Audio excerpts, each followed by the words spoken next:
আসসালামু আলাইকুম। আজকে আপনাদেরকে দেখাবো আমার একটা দুইটা ঘাসের তুপ গরুর জন্য ঘাস লাগাইছিলাম। আপনাদেরকে সেটা দেখাইনি, কিন্তু আজকে আপনাদেরকে দেখাবো। আমি কয়েকদিন ধরে বাড়িতে ছিলাম না, তুপগুলো পরিষ্কার করে তারপর চলে যাব। আসেন,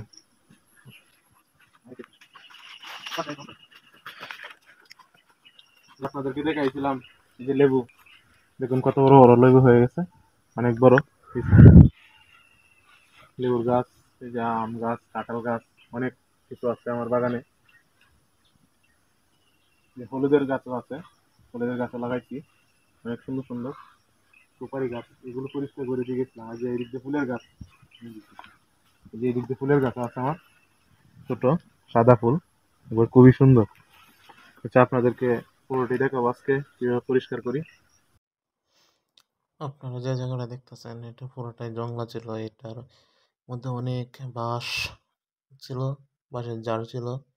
এগুলোর মধ্যে আমি নতুন করে কৃষি পালনের চেষ্টা করতেছি। যে আমি যেগুলো দেখাইতেছি এগুলো হলুদের চারা, পাশে আবার কাঁঠালের চারা রয়েছে। এটা হচ্ছে একটা গাছের আমি কাটিং লাগিয়েছিলাম। সেটা একটা, আরেকটা হচ্ছে এইভাবে কাটিংগুলো আমি রেখে দিয়েছিলাম, কারণ কেটে না কেটে আমি লাগিয়ে দিয়েছিলাম, কারণ এই জায়গাটা খুব বেশি ভালো না, কারণ ঘাস দেখছেন প্রচুর, আশপাশে প্রচুর ঘাস হয়ে গেছে। তাই এখানে আমি অত বেশি কাটিং লাগাইনি। তাই কোদাল নিয়ে আসছি।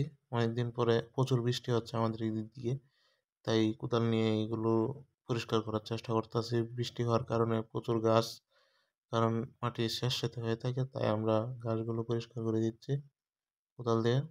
আর বলতে পারেন এ তো কেন, এই যে কচু গাছ, কারণ কচু গাছগুলো প্রচুর এই যে প্রাকৃতিকভাবে হয়ে থাকে, এগুলো আমরা লতার জন্য রেখে দিয়েছি, যেন লতা খেতে পারি। এগুলোর জন্য বিষ বা কোনো কিছু ব্যবহার করতে হয় না। আমাদের এখানে যা কিছু দেখতেছেন সবকিছু প্রাকৃতিক বা বিষ মুক্ত। এগুলো একটার মধ্যেও আমরা বিষ ব্যবহার করি না।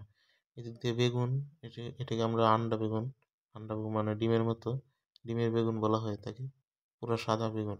এদিক দিয়ে পুঁই শাক, মানে এগুলো সব প্রাকৃতিকভাবে, বা আমরা এগুলোকে যখন বীজগুলো এখানে রেখে দিই তখন এই গাছগুলো হয়ে ওঠে কোনো বিষ ছাড়াই। আমরা এই বিষ ছাড়াই এগুলো আমরা উৎপাদন করে থাকি, কারণ আমরা এখানে বিষ ব্যবহার করি না। উপরে মাচার মধ্যে আমাদের কুমড়ার গাছগুলো, এই গাছগুলো আমরা মাচার মধ্যে উপরে দিয়ে দিয়েছি, যেন বাঁশের খুঁটি দিয়ে আমরা উপরে রেখে দিয়েছি, বাঁশ দিয়ে শুধু ব্যবহার করা হয়নি।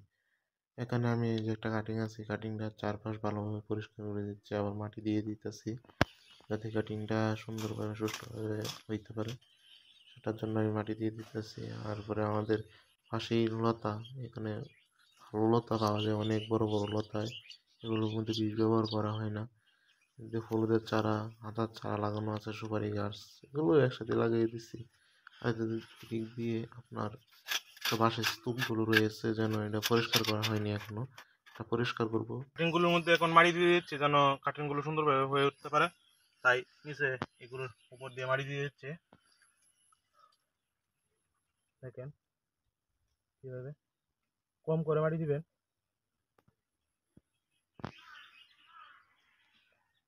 এই যে এভাবে মাড়ি দিয়ে দিচ্ছি যেন গাছগুলো সুষ্ঠুভাবে হয়ে উঠতে পারে।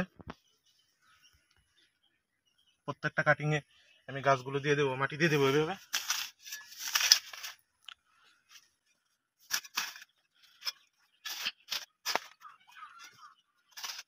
যেটার মধ্যে দিয়ে দিতেছি।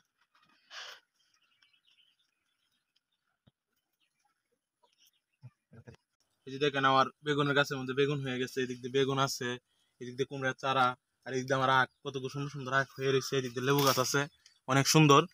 এই আর আমাদের জন্য দোয়া করবেন, আমরা যেন নিয়মিত কাজ করতে পারি এবং সুষ্ঠুভাবে কাজ করতে পারি। আমরা এই বাগানগুলো পরিচর্যা করতে পারি, আমরা আরো বড় বড় বাগান করব। এটা জন্য আমি পরীক্ষামূলকভাবে আমি করতেছি এখন, পরবর্তীতে অনেক বড় করবো। এই যে এদিক দিয়ে আমার একটা এই যে পেঁপে গাছ, দেখুন এটা লাগাইছিলাম কয়েকদিন হয়েছে, অনেক বড় হয়ে গেছে। আর একটা লাগাইছি এদিক দিয়ে, এই যে এখানে আর একটা পেঁপে গাছ, অনেক কয়েকদিনই অনেক বড় হয়ে গেছে, এটাও অনেক বড় হয়ে গেছে। এই যে সুপারি গাছগুলো লাগাইছিলাম, এই যে দেখুন খুব সুন্দর হয়ে উঠতেছে, গাছ পাতাগুলো মরে গেছে। তাই আপনারা পুরো ভিডিওটা দেখবেন এবং আমাদের জন্য দোয়া করবেন। আল্লাহ হাফেজ।